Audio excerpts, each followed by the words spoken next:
എന്താണ് ഇപ്പൊ നമ്മുടെ മുജാഹിദ് ബാലുശ്ശേരി പെപ്സിയും കോളയും ഹറാമാണെന്നാണ് പറഞ്ഞത്? 23 കൊല്ലം പാശ്ചാത്യ കമ്പനികൾ ഇറക്കുന്ന, പിന്നീട് ഇന്ത്യ ഉൾപ്പെടെയുള്ളവർ ഇറക്കുന്ന എല്ലാ ബോട്ടൽ പാനീയങ്ങളെ കുറിച്ചും ഞാൻ വായിച്ചു, പഠിച്ചു, പഠിപ്പുള്ളവരോട് ചോദിച്ചു, മനസ്സിലായി. അതിന്റെ ആഴവും പരപ്പും ഉൾക്കൊണ്ടപ്പോൾ പല വിഷയങ്ങളും പലരും പറയാത്ത വിധത്തിൽ ഗൗരവത്തിൽ എനിക്ക് പറയേണ്ടി വന്നു. കാരണം അല്ലാഹു തന്ന നഫ്സിനെ ഭയങ്കരമായി പ്രൊജക്ട് ചെയ്യുന്നുണ്ട് ഇസ്ലാം. അല്ലാഹു പറയുന്നു, വലാ തഖ്തുലൂ അൻഫുസകും, നഫ്സിനെ കൊല്ലരുത്. നഫ്സിനെ എങ്ങനെയാണ് ഒരാൾ കൊല്ലുക? കയറ് കുടിക്ക് മരിച്ചാൽ പാപമാണ്. കള്ള് കുടിച്ച് കരള് കേടുവരുത്തിയാൽ പാപമാണ്, നഫ്സിനെ കൊല്ലലാണ്. കത്തിയെടുത്ത് കഴുത്തറുത്താൽ പാപമാണ്. കെട്ടിടത്തിന് താഴോട്ട് ചാടി ആത്മഹത്യ ചെയ്താൽ പാപമാണ്. ഖാലിദൻ മുഖല്ലദൻ ഫീഹി അബദ, വാൾതലമ്പിനെ മണ്ണിലൂന്നി വെച്ച് വാളിലേക്ക് വയറിനെ ചായ്ച്ചു വെച്ച് ആത്മഹത്യ ചെയ്താലും ഖാലിദൻ മുഖല്ലദൻ ഫീഹി അബദ, സംശയമില്ല. കിഡ്നി വളരെ പെർഫെക്റ്റ് ആണ്. 130 ഗ്രാം ഭാരമുള്ള കിഡ്നിയെ കേടുവരുത്തുന്ന പാനീയം, കേടുവരുത്തുന്ന ഭക്ഷണം പാനീയം എന്തുമാവട്ടെ, പെപ്സി ആവാം, കോളയാവാം, എന്തുമാവാം.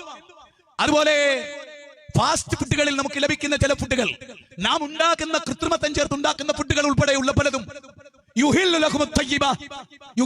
ലഹുമുത് ത്വയ്യിബാത്ത് വയുഹർരിമു അലൈഹിമുൽ ഖബായിസ എന്ന ബൗണ്ടറിക്കുള്ളിൽ പഠിക്കേണ്ട കാര്യമാണ്. അതുകൊണ്ട് തന്നെ പെപ്സി കോള ഹറാമാണെന്ന് ലോകത്ത് ആരും പറഞ്ഞിട്ടില്ല. അതെന്റെ നാവിൽ വന്നിട്ടുള്ള ആ വിഷയത്തോട് എനിക്കുണ്ടായ അഭിനിവേശത്തിൽ നിന്ന് പുറത്തോട്ട് വന്ന വാചകം. ലോകത്തൊരു സലഫി ഉലമാകുമെന്ന് പറഞ്ഞിട്ടില്ല. അതുകൊണ്ട് ഞാനും ഇനി അത് പറയില്ല.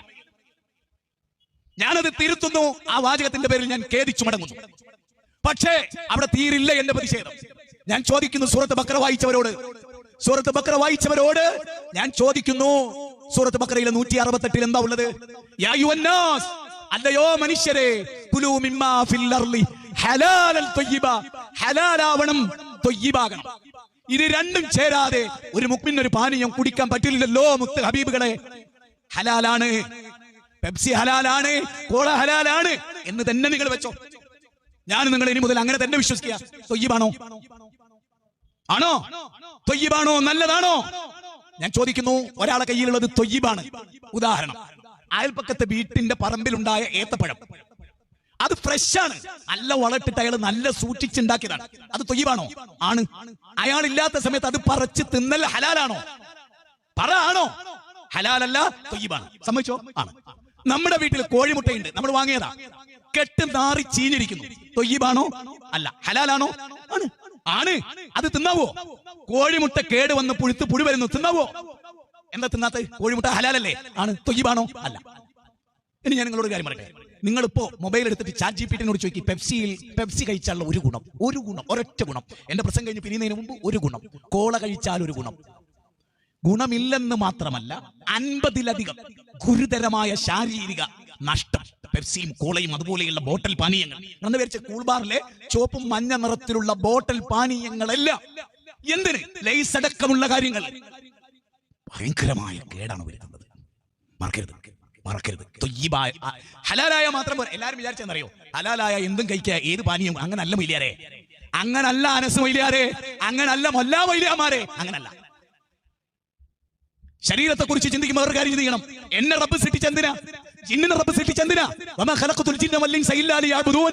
ജിന്ന് വർഗത്തെയും ഇൻസ് വർഗത്തെ റബ്ബിനെ ഇബാദത്ത് ചെയ്യാനാ. ഇബാദത്ത് ചെയ്യണമെങ്കിൽ ശരീരം വേണം.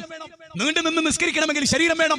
ഡയാലിസിസിന് വിധേയമായാൽ, കിഡ്നി കേട് വന്നാൽ, ലിവർ സിറോസിസ് വന്നാൽ, ഹാർട്ട് കേട് വന്നാൽ, അത് നമ്മൾ കുടിക്കുന്ന പാനീയം കൊണ്ടാണെങ്കിൽ, അത് നമ്മൾ കഴിക്കുന്ന ഭക്ഷണം കൊണ്ടാണെങ്കിൽ, അത് നമ്മുടെ ശരീരത്തെ കേടുവരുത്തുന്നുണ്ടെങ്കിൽ, അത് നമ്മൾ മരിക്കാൻ കാരണമാകുന്നുവെങ്കിൽ, അത് ഇബാദത്തിന് തടസ്സമാകുന്നുവെങ്കിൽ പറ, ഹലാലായതുകൊണ്ട് മാത്രം കാര്യമുണ്ടോ? അത് ത്വയ്യിബും കൂടിയാകണം. വീണ്ടും ഞാൻ പറയുന്നു, പെപ്സിയും കോളയും ഹറാമെന്ന് നിങ്ങൾ ശരിക്കും യഥാർത്ഥത്തിൽ അന്നത്തെ എന്റെ ചിന്ത എന്താ അറിയോ?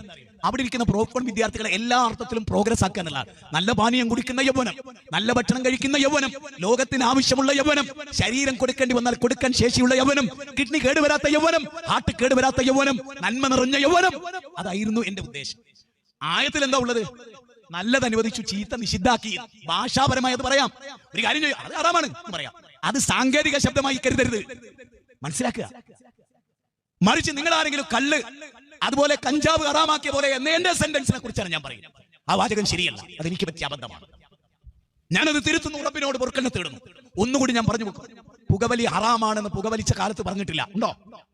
പുകവലി ഹറാം എന്ന് പറഞ്ഞിട്ട് ദാവാ ബുക്സ് വൈറ്റില എം അക്ബർ സാഹിബിന്റെ നേതൃത്വത്തിൽ പുസ്തകം ഇറക്കിയിട്ടുണ്ട്. അനസേ, പുകവലി ഹറാം എന്ന് ഖുർആനിലുണ്ടോ? ഉണ്ടോ? സിഗരറ്റ് വലിക്കൽ ഹറാം എന്ന് ഖുർആനിലുണ്ടോ? കള്ളുകുടിനേക്കാൾ ഭയാനകരമാണ് പുകവലി. അറിയോ നിങ്ങൾക്ക്? സലഫി ഉലമാക്കൾ അതിനെ ഹറാമാക്കി. എപ്പോ? ഓരോട് ആരെയും ചോദിച്ചോ ഏത് ഖുർആൻ വചന ഹറാമാക്കിയ പുകവലിന്ന്? പുകവലി ഹറാമാന്ന് ഖുർആനിലുണ്ടോ? ഉണ്ടോ? പുകവലി ഹറാം എന്ന് ഖുർആനിലുണ്ടോ? അല്ല. പിന്നെ എന്തേ? കുറെ കാലം കഴിഞ്ഞപ്പോൾ പണ്ഡിതന്മാർ പഠിച്ചു, പുകവലിയുടെ അപകടം പഠിച്ചപ്പോൾ ഒരു സംഗതി ഹറാമാക്കാനുള്ള മുഴുവൻ കാര്യങ്ങളും അതിൽ ഒത്തു വന്നപ്പോൾ അത് ഹറാമാണെന്ന് അവർ പറഞ്ഞു, കിയാസാക്കിയിട്ട്. ഞാൻ ഉറച്ചു വിശ്വസിക്കുകയും ഞാൻ പ്രാർത്ഥിക്കുകയും ചെയ്യുന്നു, ലോക സലഫികൾ, ലോക പണ്ഡിതന്മാർ ഇത്തരം പാനീയങ്ങൾ മുസൽമാൻ കഴിക്കൽ പാപമാണെന്ന് പറയുന്ന അനധിവിദൂരമല്ലാത്തൊരു കാലം വരും. എന്തുകൊണ്ട്? നമ്മുടെ ജീവിതം ബോധപൂർവമാവണം, സ്വദേശപൂർവ്വമാകണം. ഒരു പാനീയവും അനാവശ്യമായി വരരുത്. ഒന്നും കൂടി ഞാൻ പറയുന്നു, അള്ളാഹ് ഇറച്ചി ഹലാലാക്കിയിട്ടില്ലേ? അല്ലേ? ഉണ്ട്. ഇറച്ചി അമിതമായിട്ട് തിന്നാവോ? ഏത് സൗസിലൊക്കെ ഇറച്ചി, എവിടെ ഇരുന്നാലും പെപ്സി, എവിടെ ഇരുന്നാലും കോള. അങ്ങനെ ഉണ്ടോ ഒരു ദീൻ? അങ്ങനെ ഉണ്ടോ? അങ്ങനെയാണോ ദീൻ? ഒന്നും അമിതമാവരുത്. അനുവദിച്ചത് പോലും ഇടോ വളരെ കുറച്ച്. അതിൽ ഒരു ഗുണമില്ലെങ്കിൽ തീരെ കഴിക്കരുത്. ഒരു ഭക്ഷണത്തിൽ നിന്ന് ഒന്നും ശരീരത്തിന് സ്വീകരിക്കാനില്ലെങ്കിൽ കഴിക്കരുത്. ഒരു പാനീയത്തിൽ നിന്ന് ഒന്നും കിട്ടാനില്ലെങ്കിൽ പിന്നെ ആ പാനീയം വേണ്ട. പിന്നെ എന്തായാലും കിട്ടുക? ആ പാനീയം വിട്ട് കമ്പനിക്ക് പൈസ കിട്ടും. അറബികളെ പോലും കീഴ്പ്പെടുത്തിയ പാനീയ അത്. അറബികളെ പോലും കീഴ്പ്പെടുത്തിയ പള്ളിന്റെ ഉള്ളിൽ പോലും ഇത് വിൽക്കുന്നിടത്തേക്ക് കാര്യങ്ങൾ എത്തിയാൽ അതിൽ ആരാ വിജയിക്കുന്നത്? സാമ്രാജ്യത്തെ ശക്തികളാ വിജയിക്കുന്നത്. നല്ല റബ്ബ് തന്ന പച്ചളാർക്കും വേണ്ട, റബ്ബ് തന്ന പച്ചളാർക്കും വേണ്ട. ഇത് മതി. നമ്മുടെ കുരുന്നുകൾക്ക് പോലും ചിന്തിക്കുക, ആലോചിക്കുക, ഉറ്റാലോചിക്കുക. അല്ലാഹു ഖൈറാക്കട്ടെ.